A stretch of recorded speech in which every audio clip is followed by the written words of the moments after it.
राहु, जैसे ही ये शब्द हमारे कानों में पड़ता है, सर से पैर तक भय की एक लहर दौड़ जाती है कि ना जाने अब कौन सी नई मुसीबत हमारे सामने अपना सर उठाएगी। राहु का नाम सुनकर बड़े बड़े महारथियों को पसीना आ जाता है, क्योंकि इनका प्रभाव ही ऐसा है। सोचिए, जो ग्रह स्वयं ग्रहों के राजा सूर्य को एक निवाले की तरह अपने मुंह में रख सकता हो, उसकी शक्ति कितनी विस्तृत और प्रभावी होगी। मित्रों, राहु से हमारा भय अनायास नहीं है। चूंकि आसुरी प्रकृति का ग्रह है राहु, इसलिए परिणाम भी उसी के अनुसार ही देता है। पर ये आधा सच है। जी हाँ, ये आधा सच है।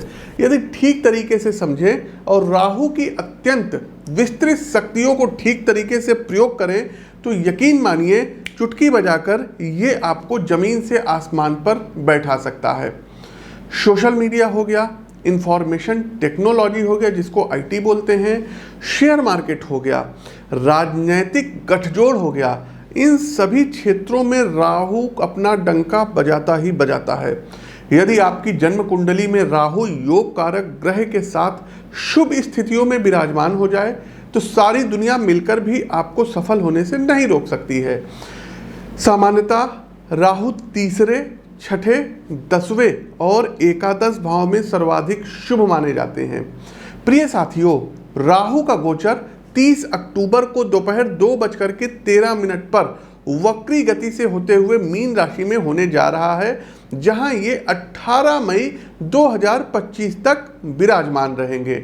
चूंकि ज्योतिषीय दृष्टिकोण में राहु अत्यंत महत्वपूर्ण और बड़े परिणाम देने वाला ग्रह है, 18 महीने का इनका गोचर होता है, इसलिए राहु का गोचर भी समाज को बेहद अंदर तक प्रभावित करता है। मेरा वादा है साथियों आपसे कि राहु गोचर का ये वीडियो देखने के बाद आपको कहीं और भटकना नहीं पड़ेगा, डरना नहीं पड़ेगा। ज्योतिषी लोग बहुत डराते हैं राहु केतु के नाम पे। डिटेल से हर राशि पर बात होगी और एक विश्वसनीय मार्गदर्शन आपको दिया जाएगा। तो चलिए गजानन महाराज का स्मरण करते हुए अपने इस कार्यक्रम को प्रारंभ करते हैं। आगे बढ़ने से पहले आपको बता दें साथियों कि प्रस्तुत गोचर आपकी चंद्र राशि व आपकी नाम राशि दोनों पर संयुक्त रूप से आधारित है। तो इसको आप अपने नाम राशि से भी देख सकते हैं, चंद्र राशि से भी देख सकते हैं। एक बात और बताना चाहेंगे साथियों, उपाय हम बिल्कुल अंत में बताएंगे, वो सभी के लिए प्रभावी होंगे। साथ ही साथ यदि आप अपनी जन्म कुंडली का व्यक्तिगत तौर पर विश्लेषण कराना चाहते हैं तो लखनऊ में आप हमसे मिल सकते हैं, स्क्रीन के दिए गए नंबरों पर संपर्क कर सकते हैं। प्रत्येक माह हमारा दिल्ली आगमन होता है, तो उसकी जानकारी भी आप स्क्रीन के दिए गए नंबरों पर ले सकते हैं। आगे बढ़ने से पहले साथियों कुछ हमारी प्रिडिक्शंस है, जो कि जब ये राहु का गोचर होगा उस दौरान देश विदेश में होगा, तो क्या कुछ वो प्रिडिक्शन है सबसे पहले हम आपको बताए दे रहे हैं। देखिए, कई स्टेट के चुनाव है और तमाम लोग कहते हैं कि पंडित जी जो है स्टेट इलेक्शन के बारे में आप बताइए, तो उसका एक अलग से वीडियो हमारे चैनल पर आएगा। लेकिन अभी हम आपको बता दे रहे हैं, जैसे मध्य प्रदेश में इलेक्शन है, तो मध्य प्रदेश में इस बार बीजेपी के हाथ से सत्ता जाती हुई जो है दिख रही है और कांग्रेस यहाँ पर सरकार बनाएगी। दूसरा आते हैं छत्तीसगढ़ में। छत्तीसगढ़ में दर्शकों कांग्रेस की सरकार है और एज इट इज़ कांग्रेस की ही सरकार अभी बनी रहेगी, तो छत्तीसगढ़ और मध्य प्रदेश दोनों जगह कांग्रेस ही कमबैक करेगी। तीसरा दर्शकों, हरियाणा की हमारे पास तमाम जो है कुंडलियाँ आई थी जो है इलेक्शन से संबंधित, तो हरियाणा इलेक्शन में इस बार बड़ा उलटफेर हो जाएगा। अभी जो गठबंधन की इनकी सरकार चल रही है, तो बीजेपी सत्ता से जा सकती है और यहाँ पर भी कांग्रेस की सरकार आती हुई दिख रही है। दूसरा तेलंगाना में इलेक्शन है दर्शकों, तो तेलंगाना में केसीआर राव तीसरी बार फिर से ये मुख्यमंत्री बन सकते हैं, उनको कोई खतरा नहीं है। साथ ही साथ दर्शकों एक बात और बताना चाहेंगे कि राहु गोचर में ही 2024 लोकसभा के भी चुनाव होने हैं, तो दर्शकों उसका वीडियो हमारे चैनल पर जो है पड़ा हुआ है। फिर से एक वीडियो हम और बना करके अपलोड करेंगे। 2024 में भारत में लोकसभा चुनाव में बीजेपी फिर से सत्ता में आएगी और नरेंद्र मोदी तीसरी बार प्रधानमंत्री पद पर सुशोभित होंगे। ये हमारी प्रिडिक्शन है, ये आप लोग नोट कर लीजिएगा। एक बात और बताना चाहेंगे, राहु का गोचर अगर भारत की कुंडली से देखा जाए, वृषभ लग्न की कुंडली है, तो लग्न से 11वें हाउस में हो रहा है। और अभी हमने अपने जो है मतलब स्टार्टिंग में बताया कि एकादश राहु अच्छे होते हैं, तो भारत की क्रय शक्ति बढ़ेगी, जीडीपी जो है ग्रोथ बढ़ेगी। साथ ही साथ दर्शकों, राहु एक ऐसे ग्रह हैं जो अपने से जो है गुरु और केतु की भांति अपने से पंचम, सप्तम और नवम दृष्टि देते हैं। हर एक ग्रह सातवीं दृष्टि देते हैं, लेकिन राहु को बीटो प्राप्त है, तो अपने से पांचवें, सातवें और नवीं इनकी दृष्टि रहती है। तो भारत के 11वें हाउस में जो है राहु का गोचर हो रहा है, और राहु की जो पंचम दृष्टि है ये भारत के पराक्रम भाव पर पड़ रही है। तो अगर कुछ जो है सीमा पर कुछ मूवमेंट होता है तो भारत अब पराक्रम बहुत ही द्रुत गति से, तेज गति से दिखाएगा। साथ ही साथ दर्शकों, सीमा पर कुछ जो है छोटी मोटी जो है टकराव की संभावना है। इसके अलावा दर्शकों, हमने भूकंप को लेकर के देखिए प्रिडिक्शन की थी जब मंगल जो है अस्त हुए थे। 23 तारीख को हमने वीडियो बनवाया था और हमारे चैनल पे शायद 28 या 29 जो है क्या कहते हैं सितंबर को पब्लिश हुआ था। और अभी अगर देखा जाए तो 3 अक्टूबर को नेपाल में बहुत बड़ा भूकंप आया था, और हमने स्पेशली नाम लिया था कि नेपाल में भूकंप आएगा, भारत में आएगा। तो नेपाल में 6 रिक्टर स्केल के ऊपर का भूकंप आया, भारत में आया है। आप उस वीडियो का अंश देख सकते हैं। साथियों, नेपाल, भारत, अफगानिस्तान हो गया और पाकिस्तान हो गया, ईरान हो गया, यहाँ पर कुछ भूकंप इत्यादि जो है काफ़ी बड़े पैमाने पे भूकंप आ सकते हैं। तो जब तक मंगल अस्त है जनवरी तक का विशेष ध्यान रखिएगा, भूकंप से कुछ क्षति होती हुई दिखाई दे रही है। कहने का आशय साथियों ये है कि भूकंप फिर से आएगा और सुनामी आएगी, तो जो नेपाली हमारे भाई बहन रहते हैं, महामृत्युंजय मंत्र का प्रतिदिन जाप किया करें और कोशिश करें ऐसे क्षेत्र में जहां उनको कोई खतरा है तो वो मैदानी एरिया पर आकर के रहें। नेपाल के अलावा भारत में भी भूकंप आएगा, और भारत में उत्तराखंड में भूकंप जो है यदि हम बताएं, हमने नोट किया है तो लगभग जो है 2024 में मार्च से लेकर के और जुलाई के बीच में कुछ जो है भूस्खलन हो गया, कुछ भूकंप हो गया। ये उत्तराखंड, हिमाचल और जो है कश्मीर में आ सकता है। आप लोगों को सावधान रहने की ज़रूरत रहेगी। साथ ही साथ साथियों की धार्मिक उन्माद बढ़ेगा। देखिए, राहु जो हैं ये मीन राशि में गोचर कर रहे हैं, देवगुरु बृहस्पति की राशि में गोचर कर रहे हैं।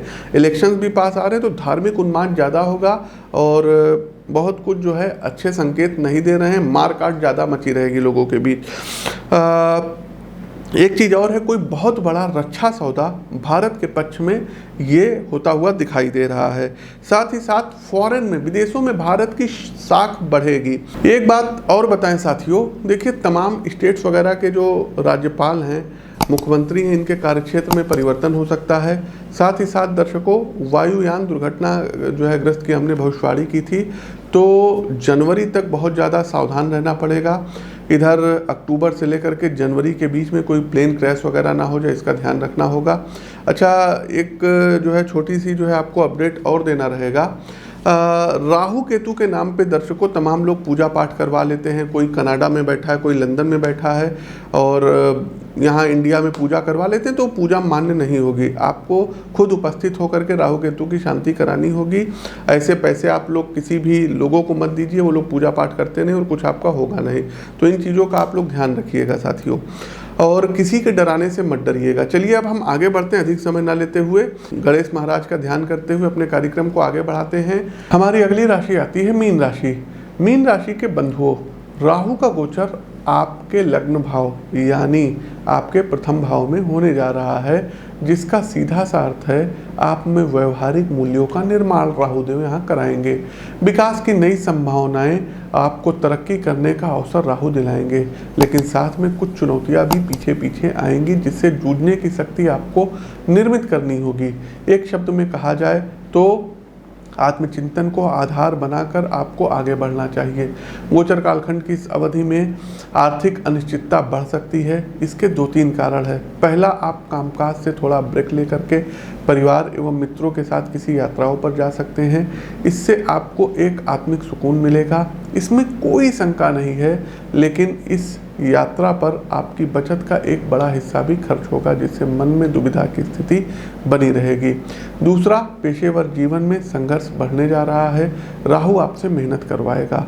आपको स्वयं की योग्यता और महत्व को सिद्ध करने के लिए औरों से ज़्यादा एफर्ट लगाना होगा, लेकिन आपकी कर्म निष्ठा से आपके प्रतिद्वंदी, एक विरोधी आपके सामने नतमस्तक रहेंगे। काम के लिए आपकी सत्यनिष्ठा उच्चाधिकारियों में आपकी कीर्ति को बढ़ाएगी, जिससे भविष्य में आपको अधिक अवसर भी प्राप्त होंगे। घर परिवार में शब्दों का कटु चयन और ऊंची वाणी मामला बिगाड़ सकती है। इसलिए किसी भी स्थिति में संयम और विवेक से काम लें। आध्यात्मिक जागरूकता की चिंगारी आत्मा के आंगन को ज्ञान से प्रकाशित करेगी। राहु जीवन की कुछ कठोर वास्तविकता आपके सामने लाके रखेंगे, जिसके कारण संबंधों के प्रति आपका मोह और अपनापन टूट सकता है। ये बिखराव आपके अंदर सकारात्मक चिंतन का विकास कराएंगे। हालांकि इस अवधि में आप एकांत का अनुभव करेंगे, जिससे आपको पॉजिटिव तरीके से हैंडल करना होगा। यदि आप शादीशुदा हैं तो अपनी वाणी वर्तनी पर आपको संयम रखना होगा, वरना आपके पति के साथ कुछ टकराहट की स्थिति होती हुई दिखाई दे रही है। कोई नई पार्टनरशिप करने की सलाह यहाँ पर मैं आपको नहीं दूंगा, अन्यथा पार्टनरशिप में आपके साथ चीटिंग और धोखा हो सकता है। अधिक विस्तृत जानकारी के लिए मीन राशि के जातकों आप लोग अपनी जन्म कुंडली का विश्लेषण भी करवा सकते हैं। अब अंतिम पड़ाव आता है उपाय का। उपाय क्या करना होगा? तो सबसे पहले साथियों, हर 3 महीने में आपको करना ये होगा कि 7 शनिवार एक जटे वाला नारियल लेना है और उसको अपने सर के ऊपर से एंटी क्लॉकवाइज 9 बार उतारना रहेगा। कितनी बार? 9 बार। और उसको जल पर अपने मस्तक पर लगा करके और जल प्रवाह आपको कर देना होगा। दूसरा एक काम ये करना होगा साथियों, आप अपनी स्क्रीन पर देख लीजिए, 2 छोटे छोटे से मंत्र जो है दिख रहे हैं। ओम ऐं ह्रीं राहुवे नमः और ओम ह्रीं केतुवे नमः। इन दोनों मंत्रों का स्फटिक की माला से 108 बार आपको प्रतिदिन जाप करना रहेगा। अब प्रश्न उठता है कि राहु के मंत्रों का जाप कब करें? लोग कहते हैं शाम को करते हैं, रात में करते हैं, सुबह करते हैं। देखिए साथियों, जो बहुत ही अच्छा तरीका किसी बुक वगैरह में आपको नहीं मिलेगा। तो राहु और केतु के मंत्रों का जाप करने का तरीका होता है राहु काल। प्रत्येक दिन का राहु काल अलग अलग होता है। आप जिस लोकेशन पे होंगे वहाँ अलग होगा। दिल्ली में है अलग होगा, कनाडा में बैठे होंगे अलग होगा, पश्चिम बंगाल में बैठे होंगे अलग होगा। तो राहु काल का जो है मतलब जो समय होता है ये अलग अलग होता है। तो आप अपने एग्जैक्ट लोकेशन के हिसाब से सर्च कर लीजिएगा और उस समय में यदि आप राहु और केतु के मंत्रों का जाप करते हैं तो निश्चित तौर पर राहु का नुकसान कर ही नहीं सकते, फायदा कराएंगे। अब लोग कहते हैं पंडित जी राहु का तो राहु काल में हो जाता है लेकिन केतु काल थोड़ी ना होता है। तो बंधुओं, 1 घंटे 30 मिनट का समय होता है, 90 मिनट का राहु काल का समय होता है। इसमें 45 मिनट राहु को मिलते हैं और 45 मिनट केतु को मिलते हैं। तो इस दौरान यदि आप करेंगे तो कोई नुकसान नहीं है, दोनों लोग आपका भला करेंगे। अगला सबसे बड़ा उपाय है, हाथ जोड़ के आप लोगों से निवेदन है कि भूल से भी गोमेद या कैटसाई मत पहनिएगा। राहु का जो पत्थर आप लोग पहन लिए हैं, गोमेद पहन लिए हैं, मत पहनिएगा। आपका सर्वनाश कर देंगे, विनाश कर देंगे और फिर बाद में आप लोग रोते रोते हमारे पास आएंगे। बिल्कुल मत पहनिएगा, पहने हैं तो उतार दीजिए। राहु और केतु के जो जेम स्टोन होते हैं ना, ये दान करने के लिए होते हैं, ये पहनने के लिए नहीं होते हैं। राहु केतु छाया ग्रह के रूप में विद्यमान हैं, इनकी अपनी कोई एनर्जी नहीं है। स्टोन उन्हीं ग्रह के पहने जाते हैं जिनकी अपनी एनर्जी होती है। इस बात का आप लोगों को ध्यान रखना होगा। अगला एक काम ये करना होगा कि कोशिश कीजिए नो मून अर्थात अमावस्या वाले दिन, खास करके जो गर्दन के ऊपर विकलांग लोग हैं, जिनकी आंखें नहीं हैं, जो डीफ एंड डम्ब है, गूंगे हैं, बहरे हैं, उनके आश्रम में आप जाइए और नो मून अमावस्या वाले दिन खाने पीने की वस्तुओं को ऑफर करिए। तो ये आपको करना होगा। साथ ही साथ साथियों, अपनी जन्म पत्रिका का विश्लेषण जरूर करवा लीजिएगा। बिना पत्रिका के विश्लेषण के उपाय आप करिए, मंत्र वगैरह करिए, ठीक है, लेकिन अधिक उपाय आप लोग मत करिएगा। अपनी कुंडली का विश्लेषण करवा के करिएगा। आप लोग डॉक्टरों पर पैसा खर्चा कर सकते हैं, कंसल्टेंसी पे कर सकते हैं। तो एक ज्योतिषीय परामर्श छोटा सा लेना, ये आपके सुख और सौभाग्य में वृद्धि कराता है। तो अपनी वाणी को विराम देते हुए ज्योतिष के इस मंच से मैं पंडित आशीष वत्स आप सभी प्रबुद्ध जातकों से विदा लेता हूँ। नमस्कार। ओम नमो भगवते वासुदेवाय।